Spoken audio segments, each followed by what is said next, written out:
So we've gone over, just to summarize, segmentation and targeting and positioning. We talked about the whole product. And let's talk about partnerships. Later today, we're going to talk about distribution channels. Okay. So what is a partner? Anyone? Not just in business, in personal kind of life. What is a partner? Not a trick question. I'm sure most of you have partners. Someone you trust. Huh? Somebody you trust. Somebody you trust, absolutely. Somebody you trust. What else? Somebody who can help carry the load. Somebody who can help you carry the load, absolutely. Yeah? Anything else? Someone that share the same mission and vision. Very good. Share the same mission and vision. What else? Yes? Complementary to your... Complementary. Very good. Very, very good. Okay, good. So all these things are characteristics of partners. Anything else? Good. So we can move on to distribution channels now. I was going to say, a good partner, Yeah. because they're bad partners, is one who together, you're actually going to grow faster than you could do individually. Someone who can help you grow. Yeah? Good. A bad partner will help you, sync, exactly. And they'll do it very quickly. Good point. So let me give you my definition, or at least the best definition I have found. Partners are, in the business context, companies working together with unprecedented intimacy. Unprecedented intimacy to accomplish mutual goals. That is, and we can parse this. Unprecedented intimacy, I think, is key here. And let me talk about a relationship continuum. Now, it's a continuum, but I've given you 5 columns, right? Partnerships are, an abused kind of term in Silicon Valley. Everybody has 1,000 partners, right? Which, by definition, you cannot have. You start when you do business with someone with a transactional deal, right? Just, I buy this, you sell me this. I give you money, boom, done deal, right? That's not a partner, that's a transactional relationship. You can move that to a relational kind of deal in which there's some interdependence. Some business elements are merged. Some business elements are merged. And that's when, we start, here, relational. Agreement over continued interaction. And you have a stronger relationship because you have a continued relationship. I won't just buy one router. I'm going to buy a router every month over the next 3 years because this is my business plan. So we're talking about some sort of relational thing. Then we get into talking about alliances. So an alliance is when we share business goals. There's some resource investment on both sides. Okay? And there's some governance principle. So what does this governance principles means? There's some sort of legal agreement that says, here's what we're going to do, and in case it doesn't happen the way we intend, this is how we're going to manage it. Okay? This is how we govern the relationship. Now, at this point, it gets stronger, but we're still dating. Okay? This is not still what we would call a partnership. It's an alliance of some sort. We're, feeling each other out. Now, we get to partnership when there's interdependence between the companies, right? Mutual accommodation, boundaries change. What does that mean, boundaries change? If my company was defined as this, now my company is defined as this, and you come in here. the boundary of what I considered my company has changed and you're in there now.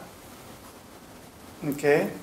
Which means I am totally dependent on you. If you fail, I fail. That's when we talk about a partnership. If you fail, I fail. Okay? If that little screen that you make for me fails, I fail. Okay? Or that CPU you make for me, if that fails, I fail. That's a partnership. Okay? And of course, merger is no boundaries. We're so tight together that it may make sense to just, get married or whatever. That's a merger. These are 5 ways, but a continuum means that there are finer lines than this. But think about it this way. People talk about partnerships here or here, and none of that is a partnership. If there's interdependence, mutual accommodation, business elements that have merged, and boundaries that have changed, then you have a partnership. Yes? So in the example that you made, if something you make for me fails, I fail, does that also apply that you fail also because the first partner? Partnership, if you fail, I fail, yeah, that's a partnership. If I fail, you fail, absolutely, absolutely. So I can't have a partnership with Intel, for example, because they're not going to fail if I fail. Exactly. Did you all hear that? Yeah, you as a person, no. Or as a 5-person startup company, no. And you may say on your website that you have a partnership with Intel. And pretty much every website in Silicon Valley does say that. Or they have a partnership with Apple or Cisco or whatever. When in fact, we know that's not the case. We know in fact that they went in online, they bought, a Pentium, and they call themselves a partner. Berkshire Hathaway family of companies, they are all owned by the same company. Investor, yes. The same investor. Yeah. Do they look at their relationships as partnerships or more just transactional? Boy, that we're getting into investments now. Yeah. So it seemed like they just stay transactional because they got acquired based on their merits. Downtime or secure and all that, right? They're alternative to Cisco in a lot of markets. Yeah, they're complementary, right? Complementary, yeah. Yeah, they're complementary with Cisco, and they chose a really interesting niche, right? And because of that, did you all hear that? Because of that, they in 2000 and they went public in 1999, I think. In 2000 they had revenues of 108 million, net income 13 million, and the stock price was 100. This is in 2000. 2001, stock price went down to $3.75. It dropped 96%. Now, this is when the whole telecom.com crash, of course, a lot of companies dropped 96%. They went down, right? Nobody wanted to buy from them, period. And the revenues were 100 million, 107, which is just about the same as 2000, but they had to cut prices really, really deeply. And here you can see how the margins went from positive 94% to negative 40%, right? They had to basically sell below costs. But 2005, revenues had more than doubled. Income had gone up to 60 million, and the stock price had gone up 1,400%. Not up to 100, but I'm sure most of them took it. Yeah, I mean, Berkshire, so this is, not the scores, but Berkshire is basically a value investment company. And, they buy companies on their own merits. They don't usually mix and match companies at all. So they're housemates, not roommates. Not even housemates, because companies could be, in Pittsburgh and in California and As in they all have the over. same parents. Yeah. I get what you mean. Yeah. But not partners at all. I mean, NetJets has nothing to do with Coca-Cola, for instance, right? I mean, nothing. Okay, so let me give you an example and then get into a few more things. F5 Networks, application delivery networking company. Basically, they make, does anyone work for F5 or know of them? No? You know of them? Tell us about it. Well, they make internet appliances. They started out with load balancing things back in the late 90s, and they kind of grown to appliances that will make some of your secure communication transactions go faster. Yes. They participate in content delivery networks, so kind of move your content to someplace and route the request to the content. Right. They do a lot of stuff to make your infrastructure go better. Go better, go faster, go less. So what happened between 2001 and 2005? That's the question. So in 2001, partnerships made up less than 10% of revenues. By 2004, it was 40%, and by 2005, 50% of company revenues came from partners. So basically, pretty much all the growth in revenues between 2001 and 5 came directly from partners. Okay? This is what a good partnership can do. What did they do? They embedded themselves into other vendors' whole products. So far, I've talked about the whole product as if, you're at the center. Your product is at the center. But it doesn't have to be that way. As long as you're part of a winning whole product, you can hitch a ride with the winner. And in fact, it's a great way to do it. Okay? So in this case, they embedded their product into Siebel and SAP and Oracle, which is basically the infrastructure whose companies buy most of these products. So, before we take a bio break, I'll say this one thing. The most important reason to partner in technology is to create the whole product. And I'll say it again and again. The most important reason to partner is to create the whole product. There are other reasons, and I'll talk about them, but this is the number one reason by far. Each different whole product in each different market, of course, has different slices, but you can say in our website anything you want about who your partners are, but when you design your strategy, when you create your product strategy, you have to know who your partners need to be. Does that make sense?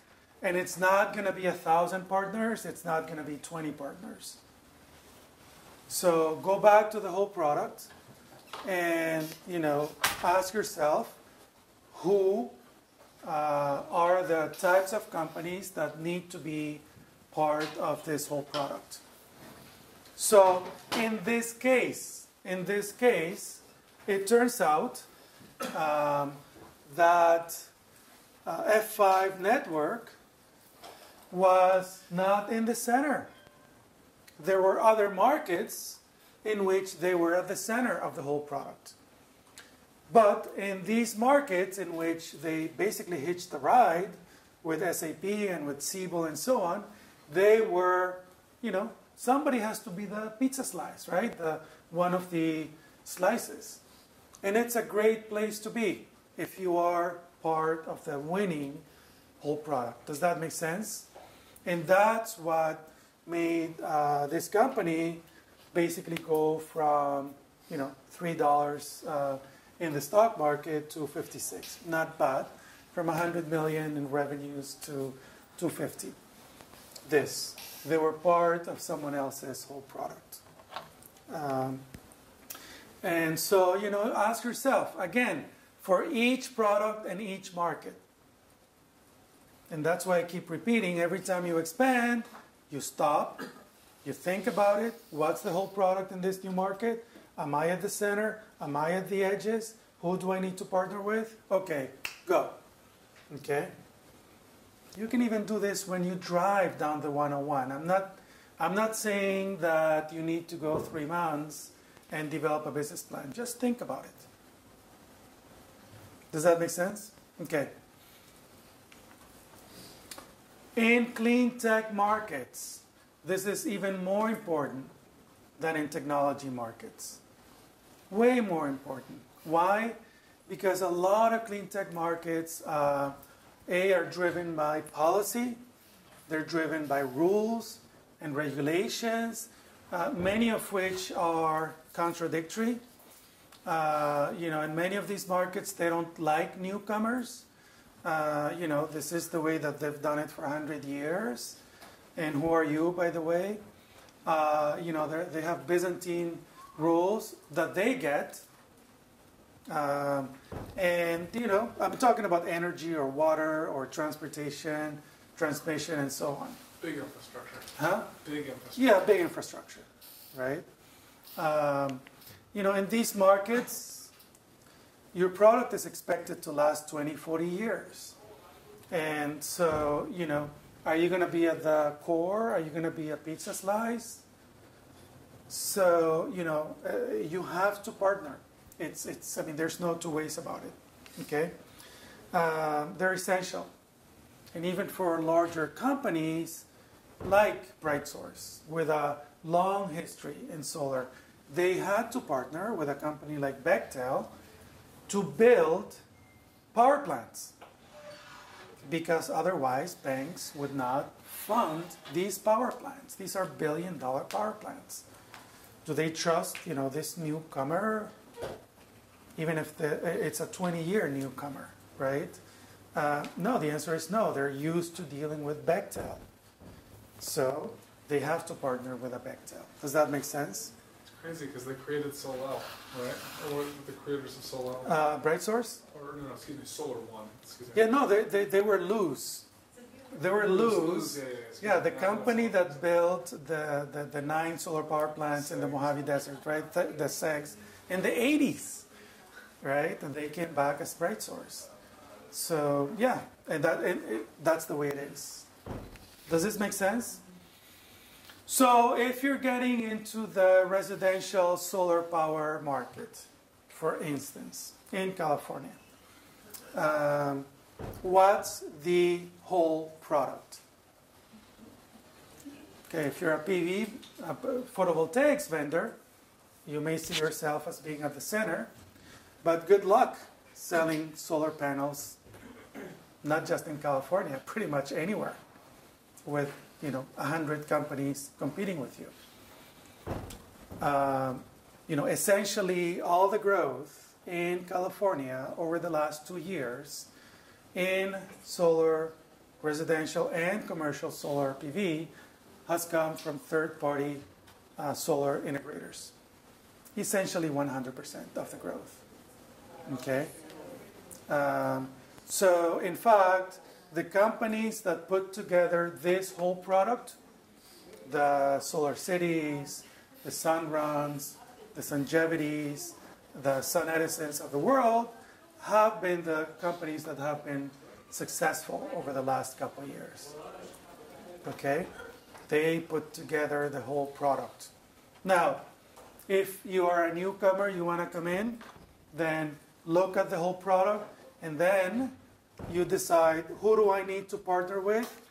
Systems integration, financing. Who's going to finance this? Okay? So people are not buying the whole thing anymore. Most new installations are either leases, or 20-year PPAs, power purchase agreements, financed by someone else. So who's that going to be? Grid, you have to talk to PG&E, no doubt about that, here, or San Diego Energy, or in LA, it's Southern California, Edison, or whoever the utility is. You have to do it, no two ways about it. Installation, who's going to actually, install, support, operations, who's going to do all that? The power management company, the inverter. All these are part of the whole product if you're going to get into this market. Okay? And I don't care how large you are of a solar panel vendor. If you don't do this, you're not gaining any market share, not in this market. Does that make sense? So, I said that creating the whole product was the main reason. It's not the only reason, but it's the main reason to partner in technology. And I've talked about some of these examples. Other than that, you can partner to protect your competitive position or even to realign the industry. So, XM satellite radio, when they came out, they had to partner with car companies. They had to, okay? Because that was the main way to go to market. Gain access to new markets, like I said. Those of you who saw the press release from Fort Irwin about the 500 megawatt plus 500 of solar power in the Mojave. Acciona is a Spanish company that has built hundreds of megawatts in Spain. But, Fort Irwin is a what? Military installation. They're used to doing deals with construction companies that do military construction. So Acciona, a multi-billion-dollar company, had to partner with Clark Energy to build a solar power plant for the military. Even though, to my knowledge, Clark Energy had never built a solar power plant before. Does that make sense? It is what it is, especially in clean technologies. In biopharma, gaining access to key resources, patents, and so on is really important. Apple, their acquisition of Next. Why did they acquire Next? Because they needed the most. They needed an operating system. Their operating system was, collapsing, and they needed an operating system. Plus, they needed this guy. What's his name, right? So, in a way, it was about acquiring resources. And Cisco does this a lot. They acquire a lot of little companies to acquire the people. Okay. To develop new products, also you may want to partner when the market is not something that you are strong in. You can read this at home. Now, there are two steps in successful partnerships. One is you have to have the right partner. And that's what I've talked about so far. You have to have the right partner. The wrong partner will help sink your product. Okay? Period. But that's only one step. Execution, managing the partnership, is as important as getting that partner to start with. Okay? So a lot of companies in Silicon Valley make the mistake that, let's sign a deal, let's sign whatever, a partnership. They get paid, they put that in the drawer, they go away. Never to be heard of again. Okay? So, managing those partnerships, this is another reason why you can't have 1,000 partners, because you can't manage them. So, the next thing is you have to manage the partnership. If it's really a partnership, you have to manage it, and you have to manage it well. And the key to doing that is clarity. Clarity. Okay? You have to be clear from the beginning. Clear about what? Clear about goals. Why are we in this together? Okay? What is our common goal? We may differ on where we come from, but we have to have a common goal. Is it $1 billion in revenues? Is it 1,000 new customers? Is it 1 billion page views? I mean, whatever it is, you gotta agree on what your common goal is. Clear responsibilities. Who is doing what? Okay? What are you doing? What am I doing? Who's doing the engineering? Who's doing the managing? Who's doing this? Who's doing that? That has to be clear. Clear communication mechanisms. There are slides for all these things, and I'm going to send it off so you can read them. Clear communication mechanism. So, are we going to talk every week? Are we going to talk every 2 weeks? Are we going to email? Are we going to text? Are we going to have a phone call? Are we going to have, I don't know, a conference call? All these things have to be agreed on, and it has to be clear, right? So that later on you can say, well, but you don't talk to me anymore, right? Or, you haven't called me. Does that make sense? You have to have agreement on all these things. Clear governance and management mechanism. Who's going to manage this? Doesn't matter if it's 2 large companies or 1 small and 1. Who's going to manage this specific partnership? And how? And how do you reach decisions about that partnership? What happens if you don't agree on, X, Y, or Z? What happens then if you don't agree? How do you make that decision? So, mechanisms to make decisions. All these things have to be clear. Okay? If these things are not clear, the only people who are going to win from these partnerships are going to be lawyers. I guarantee you that. Okay? This is very important. Clear resource investments and win. What is the upside to either one? And what does either one invest? So I invest in real estate, you invest in, computers. And you invest in this, and I invest in that. Or we go 50-50, or we go 80-20. Okay? And then the upside, here's what we do. The US is 80%, me, 20% you, the rest of the world is the other way. Whatever it is, you have to agree on that. Intellectual property. Who owns the intellectual property? You can be sure that any decent partnership is going to produce IP, interesting IP. Who owns it? Okay? You have to delineate exactly. If it's this, then I own it. If it's that, then you own it. Again, IP litigation is a huge growth industry in Silicon Valley. Huge. Okay, everybody's suing everybody. And that's why, Google is buying Motorola, and people are, Microsoft is buying Kodak's patents, and so on and so forth, because they want to avoid litigation. It's huge, especially in the mobile space. So clear in terms of intellectual property. And clear term of commitment. So one thing you can guarantee is that this partnership is going to end at some point. You can guarantee that. Okay? Now, if it goes great, maybe one company is going to buy the other. Fine.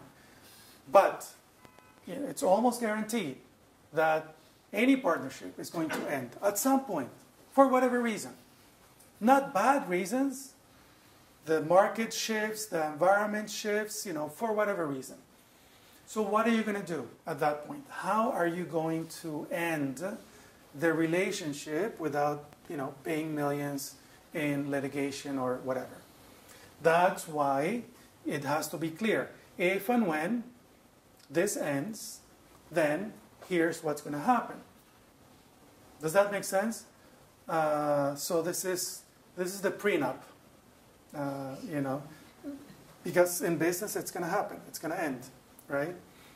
And all of these things have to be clear. It doesn't mean that it's an 80-page contract, but it does mean that all of these things need to be spelled out. And it doesn't mean that, let me take that back. Not everything needs to be spelled out, but spell out as many of the key things as you possibly can. Now, questions? In the next few slides, I have examples of all these things. I'll let you read it at home, and we can talk about it later, right? Communication, resource investments, who needs to invest, who needs to profit. I prefer right now to give you an example of a real partnership in healthcare. Now, risks in partnerships. Partnerships are not without risks in life, in personal, as in business. The main one is loss of control. When you're in a partnership, you're going to give your partner access to your customers, or to your suppliers, or to your key resources, to your key people, okay? That is or can be dangerous, okay? So that is a problem. So before you jump into a partnership, doesn't mean you shouldn't, because, again, in many markets you just cannot make it without partnerships. But you just have to manage it well. You have to be clear about all these things. Opportunity costs. If you get into a partnership, then there are other things that you will not do. That's the opportunity cost. Now, if the partnership goes great, then you may not, think much about the opportunity cost. But, if it does go well, if it doesn't go well, then, you missed out on other key opportunities. Does that make sense? And every company has opportunity costs. Financial exposure. What if that other company misbehaves, breaks the laws? The FDA sues them. Then your name is dragged into, you have problems, right? Asset leaks, like I said, they're going to learn about your business. And, plain old failure. Choosing wrong partners, not knowing them, partnering for the whole reason, and so on. I mean, I would say plain old failure is the most common, right, way to fail. But you have to think about the fact that partnerships are not without risks. Every partnership. Let me give you an example from healthcare. And this is an interesting one that I've been tracking since 2001. Amylin is a pharmaceutical company based in San Diego. And, at the time, they were a 15-year-old biotech company engaged in developments of drugs to treat diabetes and other metabolic diseases like obesity. At the time, they had basically 2 drug candidates in late-stage development. And you know that it takes years to go through these stages. And most drugs fail through some of these stages. And it takes hundreds of millions of dollars. So they had 3 drugs candidates, 1 in early and 2 in late-stage development. This is their finances at the time. Revenues, $1.5 million. Net income, $98.4 million. Meaning, those revenues were probably just consulting, or I don't know where it came from. Not from sales. Cash in the bank, $100 million. So if they're losing $100 million a year, and if they have $100 million in the bank, That means, how long is this company going to last? About 2 days, 3 days. No, a little more than 2 days. 1 year, right? I mean, they have almost exactly 1 year of runway. Does that make sense? Now, so they need cash to fund the development of these two drugs. They need sales once and if they're approved. And they need credibility. So, which hospital system will buy from a little biotech company in San Diego? It's, or anywhere. So just think about the whole product. Which kind of partner would they need? Like Amgen. Huh? Like Amgen. Like, so what do they have? They're cash rich. So big company, big biopharma company, They have the experience with the FDA. cash rich, experience with FDA. Sales pipeline. Exactly, sales pipeline. Does that make sense to people? They need a big pharma company. Now, why would a big pharma company need them? Because it took them a long time to develop the product. Because these two products are almost at the point of being launched. And these big pharma companies need the revenues, right? So big pharma has got used to basically being sales companies rather than R&D companies. Okay? So they need a lot of new billions in revenues from the smaller pharma companies. So Eli Lilly, big pharma, they sell in 160 countries. And at the time, revenues were 11 billion. Net income, cash, 3.7 billion. Market cap, $65 billion. What do they need? New products. Okay, does that make sense? That's what they need, new products. They have the cash to acquire them. So, does this sound like it's a good potential match? No pun intended.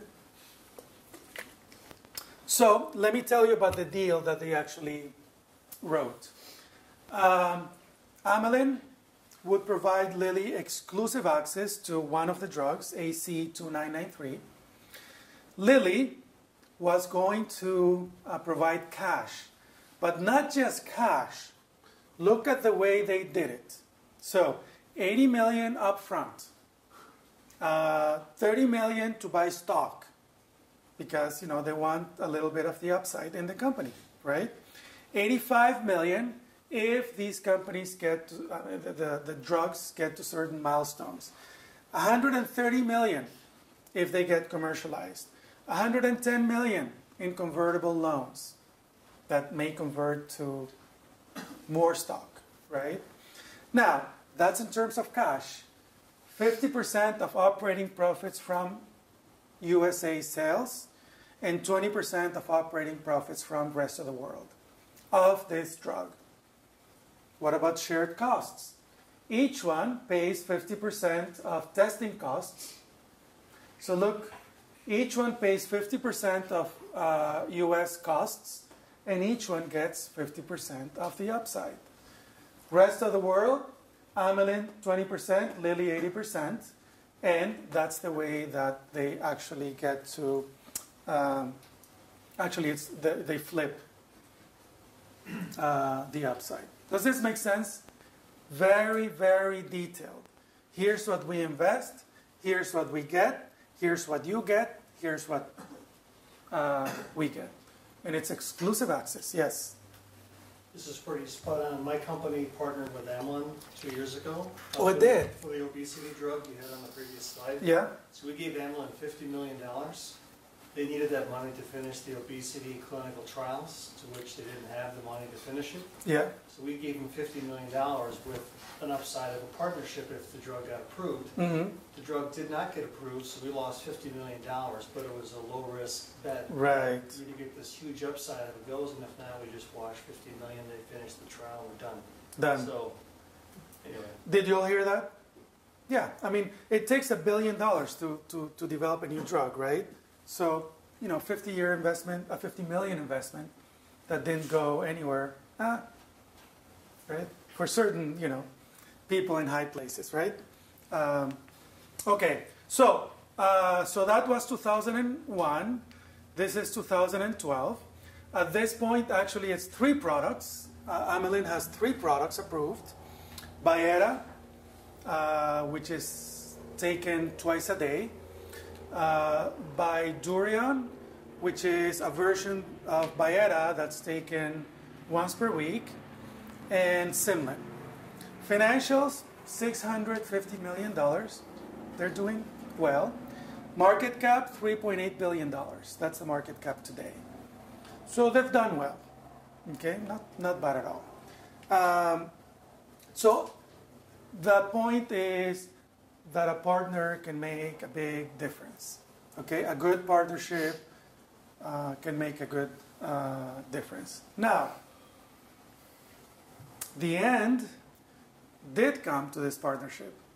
And actually, the partnership ended last year in a lawsuit. There was a legal settlement. Not because of Amylin. Parent, I won't go there, but it had to end. And, they settled and they moved on.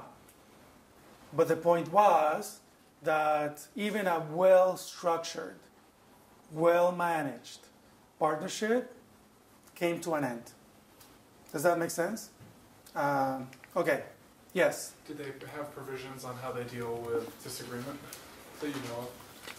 Yes. I mean, I don't have access to all the details, but it ended pretty quickly for a lawsuit. So I have to believe that they had provisions for divorce and all that. Yes? So in the tech sector, how do you feel about exclusive partnerships? How do I feel about exclusive partnerships? Tell me more. Well, I mean, in this case, with a sole, an exclusive partner that they Yeah. So what if you didn't bet on the right partner? You signed up for, What if you didn't bet on the right partner? And that's why you have to look for the right partner. So in general, you should not do exclusive partnerships. In the case of Amylin, I'm sure they didn't want to do an exclusive partnership. But if they wanted to raise $500 million, which is what they basically needed, it would have been hard to do it without an exclusive partnership. And so that's basically the two sides of the argument. No, you don't want to do it, but if it's the only way to get to where you want to go to accomplish your mission, then you do it. Partly because you have 2 or 3 other drugs in the pipeline. So you may have an exclusive partnership for that one drug, but the other 2 are yours.